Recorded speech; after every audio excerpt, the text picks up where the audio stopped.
In the 3rd year of Jehoiakim, king of Judah, Nebuchadnezzar king of Babylon came to Jerusalem and besieged it. Unveiling the sacred journey, how Eden's fall fulfilled God's miraculous plan for redemption. In the beginning, the world was cloaked in resplendent beauty, a paradise known to mankind as the Garden of Eden, a realm of divine harmony where the Creator walked among creation. Adam, the first man sculpted from the very dust of the earth, awoke each day to a golden sun rising behind lush emerald hills. The air was laced with fragrant blossoms, each hue painting the landscape in intoxicating vibrancy. The gentle whisper of God's breath stirred life into the foliage, and every creature danced in the joy of existence. Eve, the woman formed from Adam, moved with grace beside him, her laughter echoing among the branches, a melody of innocence shared between two souls. Together, they wandered through the garden, tending to the flourishing plants and the vibrant tapestry of life God's hand had woven. The joy of their unity was palpable, as if their hearts beat in rhythm with the very pulse of creation itself. Yet, as the light bathed Eden in warmth, a shadow slithered through the underbrush, a creature cunning and deceptive. The serpent, adorned with scales that glimmered like secrets, watched the couple with hunger in its eyes, plotting the disruption of their blissful existence. "Did God actually say you shall not eat of any tree in the garden?" it hissed, casting seeds of doubt into Eve's heart. Skillfully twisting the command of their Creator, Eve stood at the tree of the knowledge of good and evil, its fruit hanging like forbidden jewels, glistening in the sunlight. The allure of wisdom unfurled before her, and a moral dilemma tightened its grip around her heart. She turned to Adam, their eyes meeting in silent conversation, a dance of trust and hesitation. Would they remain obedient to the one who breathed life into them, or would they grasp the seductive promise of autonomy, of knowing more than they were meant to? Before the weight of their decision settled upon them, a moment stretched infinitely. The couple reached out, fingers brushing against the forbidden fruit, and as they partook of its sweetness, the fabric of paradise unraveled. A crack tore through the tranquility of Eden, and guilt wove itself into their souls. The vibrant foliage dulled, and the sweet symphony of creation was shattered, replaced by the haunting echo of fear and shame. In that fragile twilight, they heard the familiar sound of God moving through the garden. His footsteps, once a soothing balm, now rang with a stark reminder of their fracture. They hid among the trees, hearts racing, confronted by the weight of their choice and the unfurling of consequences. Yet in the shadow of justice, God whispered a promise. "I will put enmity between you and the woman," he declared to the serpent, "and between your offspring and her offspring. He shall bruise your head, and you shall bruise his heel." Hope ignited within Adam and Eve's hearts, bursting forth like the first bloom in spring, even as darkness threatened to consume. A promise of redemption resided in their despair, foreshadowing a Savior whose grace would traverse the chasm created by their disobedience. Before we continue with this incredible biblical account, I want to make sure you don't miss any of these powerful scripture stories. Click the bell icon and select all notifications. These biblical narratives have transformed countless lives throughout history. If God's word through this story is blessing you, please like and share with someone who needs to hear about God's faithfulness today. Tell me in the comments, which biblical story has most impacted your faith journey? I'm always amazed how God's word speaks to hearts across generations. Now let's continue with what the Lord did next. In the days that followed, Adam and Eve grappled with the monumental implications of their choice, their hearts heavy with the knowledge of good and evil. How would their descendants navigate this new landscape, and what trials would they face? Each passing moment stretched out like a web of divine destiny, waiting to unveil the profound journey of redemption that lay just beyond the garden's gates. The air hung thick with anticipation, the promise of a future blending seamlessly with the threads of their sorrow and hope. And so it was, in the days that followed, Adam and Eve emerged from their hiding places, their hearts burdened by the weight of their transgression.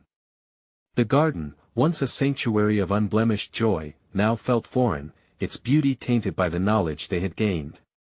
Each step they took amongst the familiar paths echoed with the bitter sting of regret, and the singing birds seemed to mourn their lost innocence. As the sun dipped below the horizon, casting a golden hue over the garden, Adam and Eve found themselves at the edge of the tree of life. Its fruits dangled like glimmering treasures, yet now there lay an impenetrable divide between the blessings of paradise and their newfound reality. They felt the cool touch of evening wrapping around them, mirroring the chill of separation that would now haunt their days. "Must we leave, my beloved?" Adam asked, his voice choked with sorrow. Eve, her gaze fixed on the vibrant blossoms, whispered, "The Lord has spoken. He told us that in the day we ate, we would surely die." Though the promise of the serpent lingered in their hearts, twisted by temptation and a yearning for autonomy, they understood the gravity of God's command. Nevertheless, the faint glimmer of hope from the divine promise, spoken to the serpent, flickered in the depths of their spirits. The following days turned into weeks, and weeks into seasons, as the couple endeavored to carve a new way of life outside the lushness they once called home. With every tear shed, the earth responded a groaning echo of their sorrow. Thorns and thistles emerged from the ground, a tangible reminder of the deterioration of their once perfect world. The cycle of life continued, seasons changing, as they toiled under the weight of their sin, yet God, whose love remains unfathomable, postured himself towards his creation with unwavering faithfulness. Though separated from direct communion with Adam and Eve, he provided for their needs. As they labored, God sent rain to nourish the dry ground, and from the sweat of their brows sprang forth the fruits of their labor. With each harvest, they were reminded of both the pain of their choice and the tenderness of his enduring provision. Then came the day, when Eve, after much anguish, bore her first child a son, whom they named Cain, saying, "I have gotten a man with the help of the Lord." Adam watched, his heart overwhelmed, as hope rekindled from the ashes of sorrow. As time passed, another child was born, a brother to Cain named Abel. They grew, each boy embodying different aspects of their heritage, Cain a tiller of the ground, and Abel a keeper of sheep. But as the boys matured, jealousy took root in Cain's heart like a thorn. One fateful day, when it was time to bring their offerings before the Lord, Abel's gift of a lamb from his flock was pleasing to God, yet Cain's offering was cast aside. This ignited a swelling tide of resentment within Cain, and he was drawn to darkness. God, knowing his struggle, warned him gently, "Cain, why are you angry? And why has your face fallen? If you do well, will you not be accepted? But if you do not do well, sin is crouching at the door, it desires to have you, but you must rule over it." Cain turned a deaf ear to the words of the Almighty, and the fragile darkness in his heart erupted into a violent act of tragedy that bore witness to the fractures in humanity's fabric. As Abel fell, a scream reverberated through the heavens, and God approached Cain. "Where is your brother Abel?" he inquired, a question laden with divine grief. "Am I my brother's keeper?" Cain snapped back, yet the weight of his deed cloaked him in guilt and darkness. At that sacred moment, God extended both judgment and mercy. "What have you done? The voice of your brother's blood is crying to me from the ground," the Almighty declared, enacting both justice and a signal of a greater plan to come. Even in the midst of humanity's deepest failures, God's promise lingered like a beacon of hope. And though darkness had entered the world through the choice of the first pair, the Lord's ultimate plan for redemption began to unveil itself not through power, but through vulnerability, compassion, and a promise of restoration that would echo through generations. Yet, the curtain had not yet fallen on this drama of divine love and loss, for soon would come the one destined to crush the serpent's head in the fullness of time. What more would unfold as the ages turned? The sovereign narrative of grace was far from complete. And it came to pass that after the shadow of darkness fell upon Cain, he was cast from the presence of the Lord into a land called Nod, east of Eden. There, he built a city and named it after his son Enoch, a barren legacy born of his blood-soaked hands. As he wandered, Cain bore the weight of his sin upon his shoulders, forever marked, lest any who found him should slay him. Yet even in his exile, God marked him with a sign of protection, a testament to his mercy and an assurance that life still held value. Cain, filled with turmoil, conceived a lineage of his own. He fathered Lamech, who would carry forth the curse into generations. And as Lamech spoke to his wives, Adah and Zillah, declaring the fruits of his strife, he proclaimed, "For I have slain a man for wounding me, a young man for striking me." The darkness had deepened, compounding sin upon sin. Meanwhile, Adam and Eve toiled in their new reality. As days turned into years, they sought solace in the fruits of their labor, still carrying within them the hope of restoration. And in time, Adam knew Eve again, and she bore another son, naming him Seth, saying, "For God has appointed for me another offspring instead of Abel, for Cain killed him." Through Seth, the family line of promise was re-established, a glimmer of light breaking forth from the shadows of death. Seth became the father of Enosh, and in those days, men began to call upon the name of the Lord once more. There was murmuring among the families scattered throughout the lands, and stories circulated of the sacrifice that was acceptable to God, drawing forth longing hearts to seek him anew. As generations passed, the earth filled with men and women, yet their hearts grew increasingly distant from God, wickedness multiplying until it reached a point of no return. The Lord observed the corruption, the thoughts of humanity nothing but evil continually. Thus, a profound sorrow settled upon the Almighty, for what he had made was good, yet it was now twisted and marred by sin. In the midst of this increasing darkness, God came upon a man named Noah, found to be righteous in his generation. God spoke to Noah, "The end of all flesh has come before me, for the earth is filled with violence through them, and behold, I will destroy them with the earth." The command came with a promise, for God instructed Noah to build an ark of gopher wood, a vessel that would carry forth a remnant of life. With faith that defied the doubts of men, Noah obeyed, proclaiming the coming judgment even as the rain had not yet fallen. His hands worked tirelessly, and his heart was steadfast, believing in the unseen. As the great floodwaters rose, consuming the land, God remembered Noah, and they sailed upon the turbulent seas. A new covenant was ushered in when the storm subsided, and the rainbow graced the sky, a sign of God's commitment to never again flood the earth. The weight of sin bore upon humanity remained, but through Noah's family, the promise of redemption flickered anew. Yet, within the days of the Tower of Babel, mankind sought to build a name for themselves, uniting in arrogance against the heavens. Their plan was thwarted, as God confused their language and scattered them across the earth. The sovereign hand of God preserved the seed of promise, leading it through the lineage of Abraham, a man called from the shadows into the light. What divine mysteries awaited through the generations that followed, as the tapestry of salvation was woven? What hope did the ancient words of prophecy hold for a weary world? For the one who had been promised would soon arise, destined to reclaim the hearts of his creation and crush the darkness beneath his feet. The unfolding of God's redemptive story awaited its time, and the echoes of faith would carry it forth. And it came to pass that the descendants of Noah flourished upon the earth. The three sons of Noah, Shem, Ham, and Japheth, were blessed, and from them the nations multiplied. In the midst of their expansion, men again turned their hearts away from the Lord, for the eternal struggle between light and darkness continued to rage. As the generations multiplied, the line of Shem bore forth the promise of God. Among them was a man named Abram, who dwelt in the land of Ur of the Chaldeans. He was called by the Lord, who spoke to him, "Go from your country and your kindred and your father's house to the land that I will show you. And I will make of you a great nation, and I will bless you and make your name great, so that you will be a blessing." Genesis 12 verses 1-2. With unwavering faith, Abram obeyed the voice of the Lord, leaving all that was familiar behind. His journey was not without trials, for a famine struck the land, leading Abram and Sarai into Egypt. Yet, even there, the Lord shielded them. Pharaoh took Sarai into his house, but God inflicted great plagues upon Pharaoh, revealing his sovereign power to protect his chosen and fulfill his promises. When Abram returned to Canaan, the land was still yearning for the fulfillment of the divine covenant. God appeared to him again, saying, "To your offspring, I will give this land." Genesis 12 verse 7.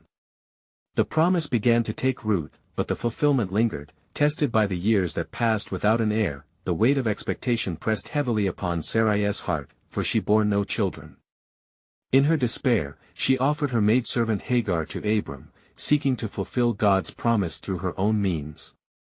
Yet this decision brought forth discord and strife, as the spiritual battle raged within the household. The birth of Ishmael did not silence the promise, for God had declared, "No, but Sarah your wife shall bear you a son, and you shall call his name Isaac." Genesis 17 verse 19. At long last, the promise was realized as Sarah conceived, and the child of laughter was born into their old age, a testament to God's faithfulness. Through Isaac, God's covenant continued, a divine thread woven through time. The Lord spoke to Abraham, saying, "In Isaac shall your offspring be named." Genesis 21 verse 12, but as the story of promise unfolded, so did the trials. God tested Abraham, commanding him to offer his beloved Isaac upon the altar. With trembling heart yet steadfast faith, Abraham prepared to sacrifice his son, trusting in the God of provision. As he raised the knife, the angel of the Lord called to him, "Do not lay your hand on the boy, for now I know that you fear God." Genesis 22 verse 12, through this act of obedience, God reaffirmed his covenant with Abraham, promising that through his seed all nations of the earth would be blessed. The ram caught in the thicket became a symbol of substitution, a glimpse into the greater sacrifice yet to come, a prophecy echoing through the ages, and so the lineage continued, passing from Abraham to Isaac, and then to Jacob, who would bear the name Israel. The 12 tribes emerged, and the promises of God began to take shape, echoing the unfathomable depths of his love and redemption. But even as hope surged within the hearts of his people, the echoes of the past reminded them of their rebellion. What awaited the descendants of Israel? What greater revelation lurked beyond the horizon? For through the trials of this chosen line, God as promised beckoned, the day would come when the ultimate deliverer would rise, one born not of flesh alone, but through the Spirit, a light shining in the darkness, destined to redeem and restore all creation. And it came to pass that Isaac grew and became strong, and he dwelt in the land of Gerar, among the Philistines.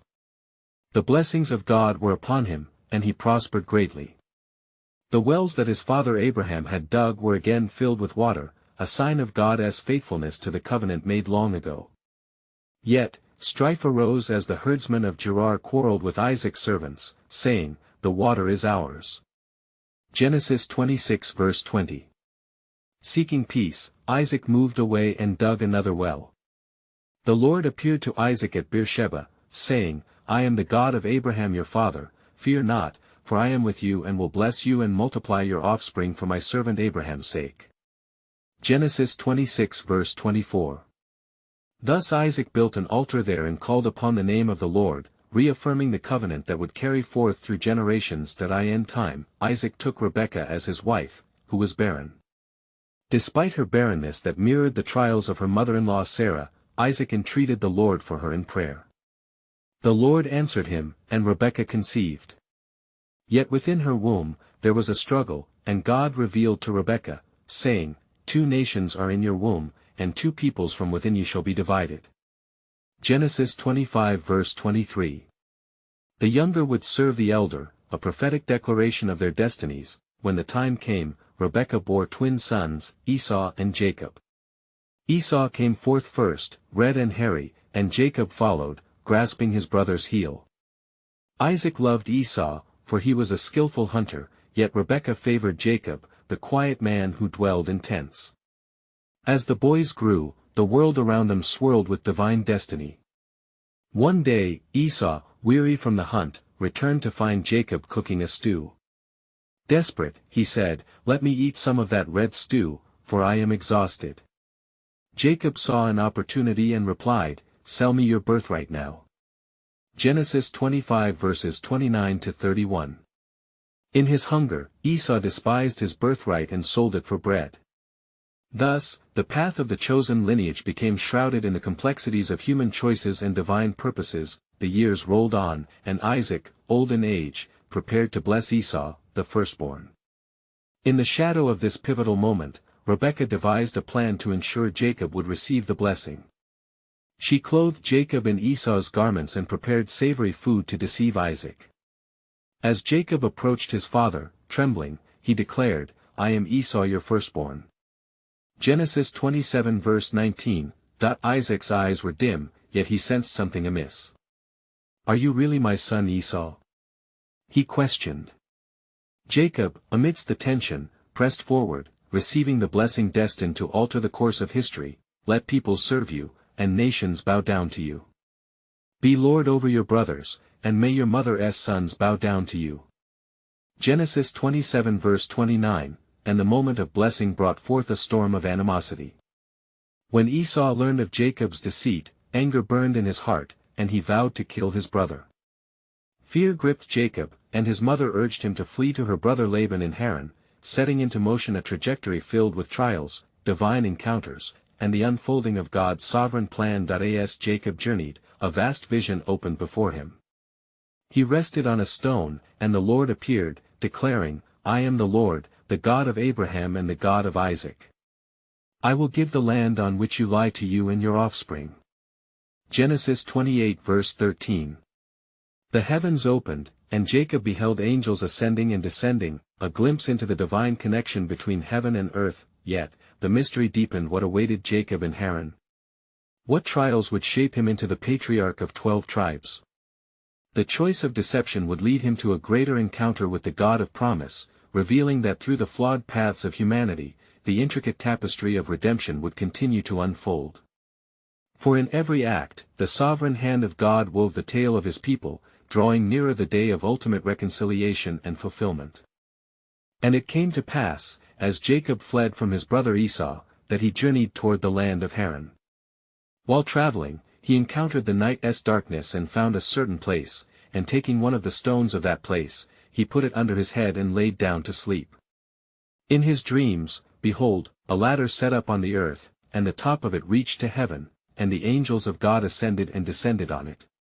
The Lord stood above it and spoke, saying, "I am the Lord, the God of Abraham your father and the God of Isaac.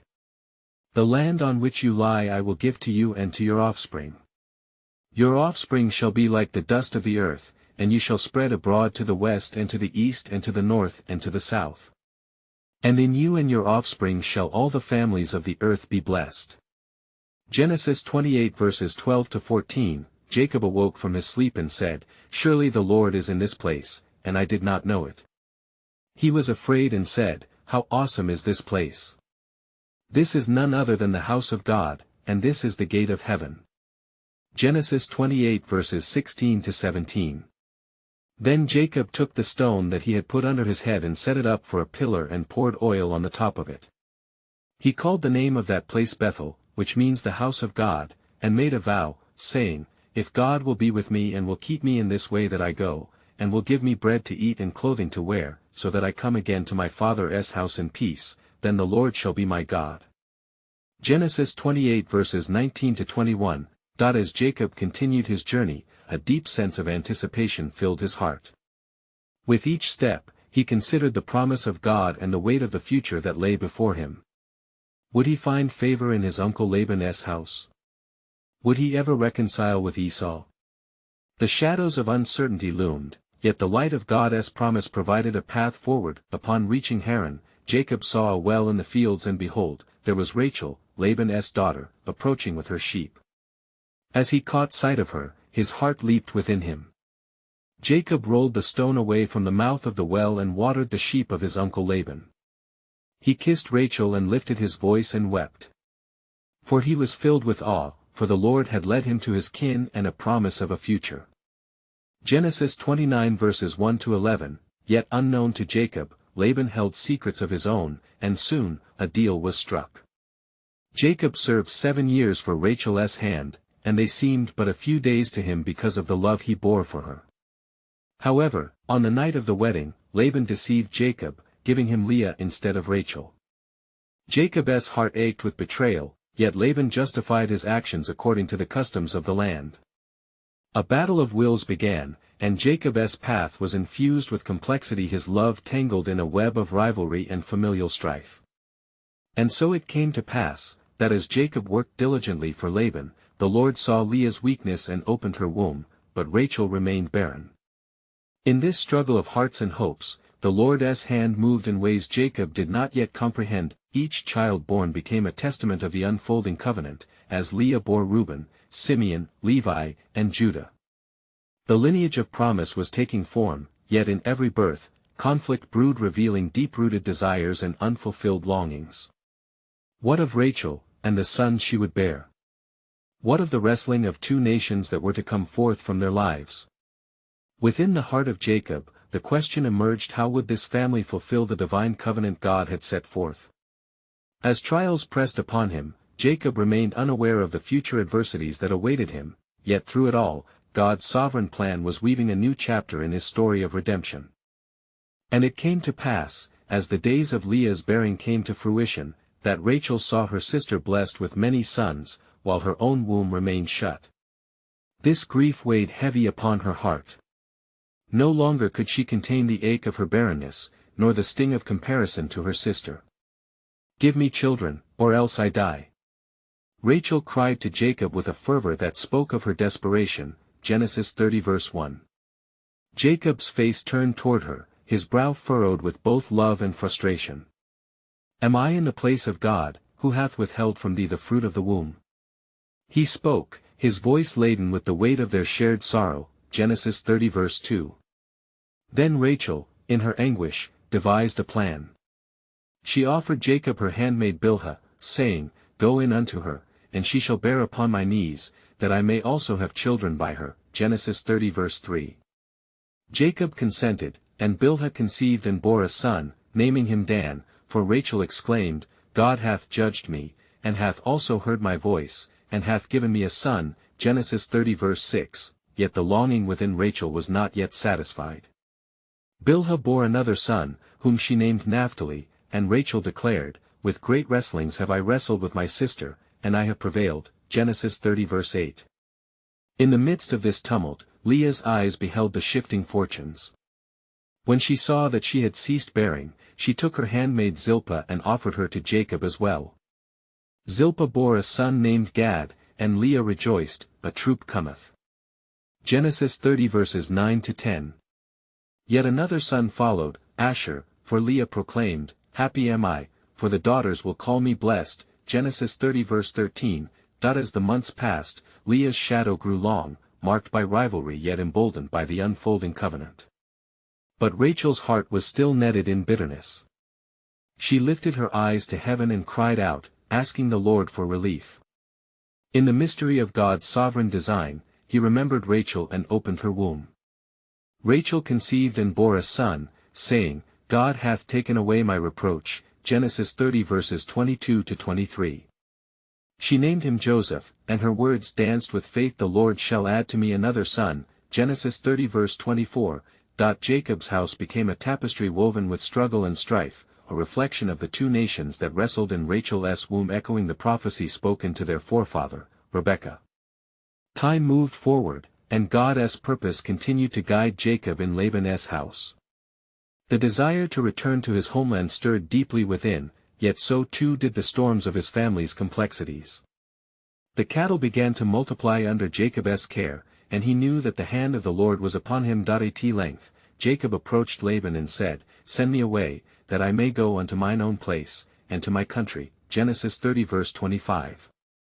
Laban, fearful of losing his wealth, sought to bind Jacob to him, saying, "I have learned by experience that the Lord hath blessed me for thy sake," Genesis 30 verse 27. Jacob agreed to stay but proposed a covenant of his own. Thus, Jacob took rods of green poplar and made stripes, placing them before the flocks as they mated. The Lord showed him visions at the watering troughs, and blessed him with strong cattle, the future of the promise unfolding before him, as God whispered his favor into Jacob's endeavors, but doubt lingered, the promise of the covenant continuing through the tension of these lives intertwined. What of the sons yet to be born? How would these rivalries and blessings shape the tribes of Israel? Little did Jacob know that the unfolding purpose would lead him back to a fateful encounter, where he would confront his past and see the fullness of God's plan manifest before his eyes, and thus, the divine story moved relentlessly toward its culmination, with God's fingers weaving through the trials and triumphs of Jacob's family, each moment a piece in the larger tapestry of redemption that was to come. And it came to pass, that as Jacob's flocks multiplied, the days grew long, and with them the seasons of waiting. Jacob found favor in Laban's eyes due to the blessing that the Lord had granted him, yet the burdens of his heart weighed heavily.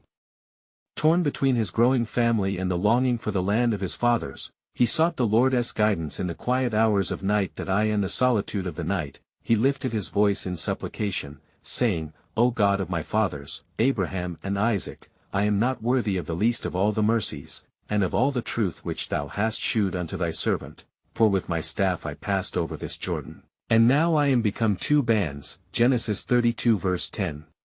He stood at the threshold of his fears, knowing that he would soon face the wrath of his brother Esau, whom he had wronged. The next day, Jacob prepared his family, dividing them into two camps, saying, If Esau come to the one company, and smite it, then the other company which is left shall escape. Genesis 32 verse 8.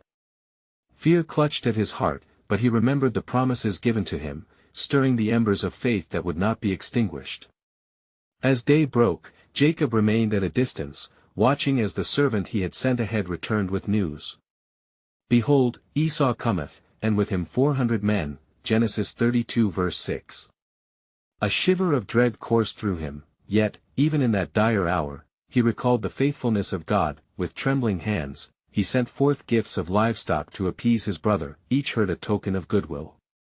He cried out to the Lord once more, Deliver me, I pray thee, from the hand of my brother, from the hand of Esau, for I fear him, lest he will come and smite me, and the mother with the children. Genesis 32 verse 11. As the sun began to set, Jacob was left alone by the stream. There, in the stillness, a man wrestled with him until the breaking of day. The struggle raged, his determination fierce as he clung to the stranger, refusing to let go even as pain coursed through him. I will not let thee go, except thou bless me. He declared, longing for assurance, for a proof of faith amid his uncertainties. Genesis 32 verse 26, the man asked, What is thy name? And Jacob replied, Jacob. The unknown figure then spoke, Thy name shall be called no more Jacob, but Israel, for as a prince hast thou power with God and with men, and hast prevailed. Genesis 32 verse 28. In that moment, Jacob knew he had wrestled with the divine, and he exclaimed, I have seen God face to face, and my life is preserved. Genesis 32 verse 30. With the dawn's first light, Jacob emerged from his encounter bearing the mark of the struggle, the reminder of his transformation. Limping yet valiant, he approached Esau, who, to his astonishment, ran to meet him. The embrace of a brother long estranged awaited, and the tears flowed freely as they were reconciled. Genesis 33 verse 4. As Jacob continued on his journey, the Lord's plans unfolded through the trials of his life, weaving a legacy that would bear the weight of nations. Yet, still ahead loomed the challenge of seeing the promise fully realized, for the covenant was still alive, echoing with passionate urgency in the lives of those he had chosen. Little did Jacob know, the trials of his lineage would serve as the foundation of a greater purpose, bringing forth a nation that would wrestle with God and become a light unto the world. And thus, the tapestry of God's sovereignty continued to be stitched through the lives of Jacob's sons, each thread heralding the unfolding promise yet to be revealed in the fullness of grace. What mighty works lay ahead for Israel, the nation born out of struggle and faith, as the divine story marched toward its ultimate conclusion. And it came to pass, that as Jacob and Esau reconciled, Jacob lifted his eyes toward the horizon, full of hope and trepidation. Standing before his brother, he felt the weight of a new beginning. Let us journey together, Esau spoke, his heart softened by the embrace. I will go before you. Yet Jacob replied, My Lord, I am not able to keep pace with you. The children are tender, and the flocks and herds with me are young, and if they are driven hard one day, all the flocks will die. Genesis 33 verse 13. He sought to protect his family and their livelihood, even in the warmth of reconciliation. Thus, they parted ways, Esau returning to Seir and Jacob journeying to Succos, where he built a house and made booths for his livestock. When he saw the land before him, he marveled at God's providence. Surely the Lord is with me, he sighed in gratitude, for he could see the promise begin to take shape. In the days that followed, the news of Jacob's return spread rapidly, and his encounter with the divine did not fade from memory.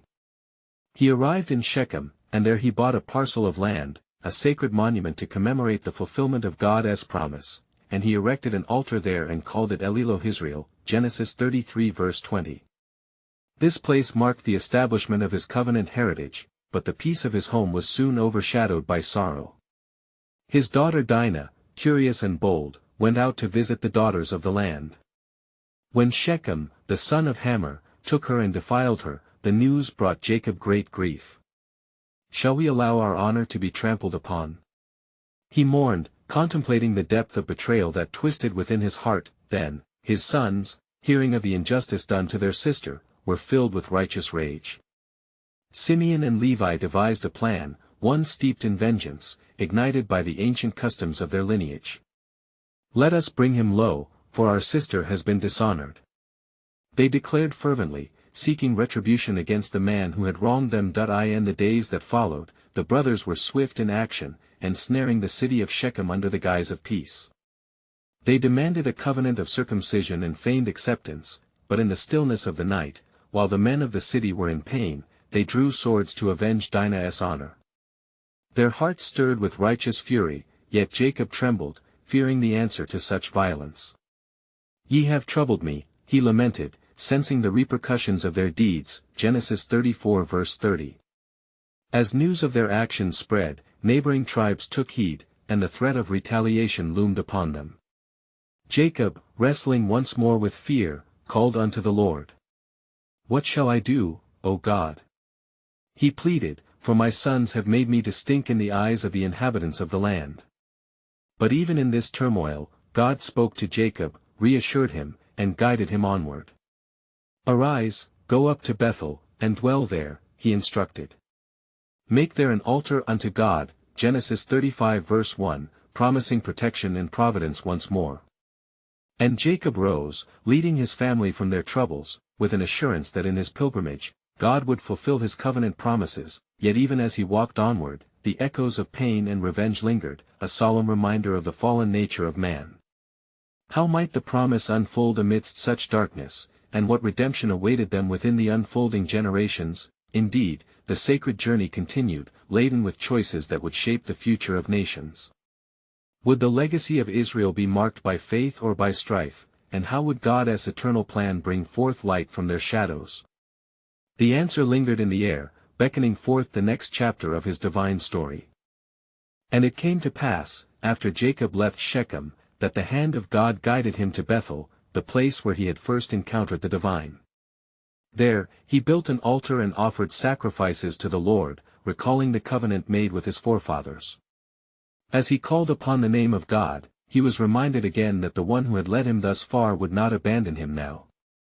The atmosphere was thick with the presence of the Almighty, renewing the promise that through Jacob's lineage, the world would encounter mercy and grace yet to be revealed. In those moments of worship, the Lord appeared to Jacob, saying, "Your name is Jacob, no longer shall your name be called Jacob, but Israel shall be your name. I am God Almighty. Be fruitful and multiply, a nation and a company of nations shall come from you, and kings shall come from your body." The divine declaration settled powerfully within Jacob's heart, instilling courage for the trials that lay ahead. He understood that despite the complexities of his life, the sovereign plan of God would culminate in glory. As time moved forward, the days of Jacob's trials turned into seasons of grace. He returned to the land of his fathers with his family, a mixed multitude bound together not just by blood, but by faith in the promise of God. Here, he confronted the reality of life and death, the heartache of separations, and the joy of reunions. His sons multiplied, the lineage of the 12 tribes began to take form, vivid in its distinct character yet united in God's grand design. Yet, grief struck again like a bolt of lightning. Rachel, the beloved wife of Jacob, bore her second son, and in the pangs of labor, she named him Benoni, son of my sorrow. Yet Jacob named him Benjamin, son of my right hand, declaring hope from despair. As she breathed her last, the heart of Jacob mourned heavily, but from the ashes of loss sprung forth a promise, one that signaled the entrance of God's purposes into a world tainted by sin. Years passed, with Jacob's sons taking on greater roles within the family and shaping the future of an emerging nation.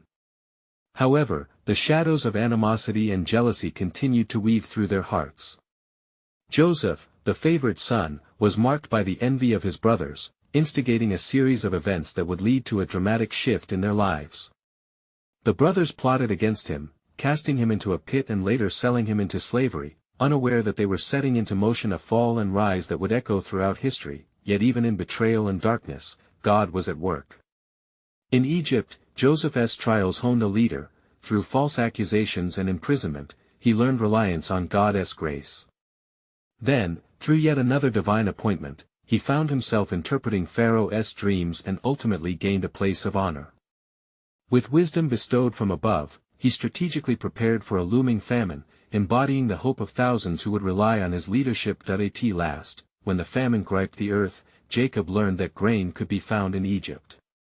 The long-awaited reunion with his sons would unveil divine reconciliation, an echo of hope resounding through generations. As Joseph revealed his identity to his brothers, the tears flowed freely. The rupture of their relationship transformed into a portrait of forgiveness. You meant evil against me, but God meant it for good, to bring it about that many people should be kept alive. Genesis 50 verse 20. In that land, the family began anew, flourishing under divine favor in a foreign land, a temporary dwelling until the day of deliverance from bondage, yet the promise had not been fully realized. Over the years, the Israelites multiplied, a nation growing amidst struggles, eventually falling under the heavy weight of oppression. But God, ever faithful, heard their cries and remembered the covenant made with Abraham, Isaac, and Jacob. In the fullness of time, Moses would be raised to lead them out of slavery and into the promised land, a testament to God's relentless pursuit of his people. Thus, the story of Jacob and his descendants stands etched in the annals of divine history, a story of brokenness, redemption, and hope. When darkness appears to reign, light shines through, forming a pathway to the heart of God. What began with Adam and Eve in perfect communion has stretched through trials and tribulations, weaving the lineage of promise that culminates in Jesus Christ, the ultimate Redeemer destined to crush the serpent's head and restore all creation. Behold, this sacred journey is not merely a tale from long ago, but a call to each heart yearning for hope amidst the chaos of life. Do not delay in forging your own path to the Almighty. If these powerful revelations resonate within you, this is the moment to subscribe immediately to our channel to remain anchored in God's timeless truths. Like now, and let us amplify His word through the algorithm. Share this message with 5 friends so they too can grasp the divine tapestry unfolding through Scripture. Only true believers understand the urgency of spreading the gospel. Don't wait even one more second to share this life-changing testimony. You need to connect with these biblical narratives, for they hold the hope of a world longing for Christ.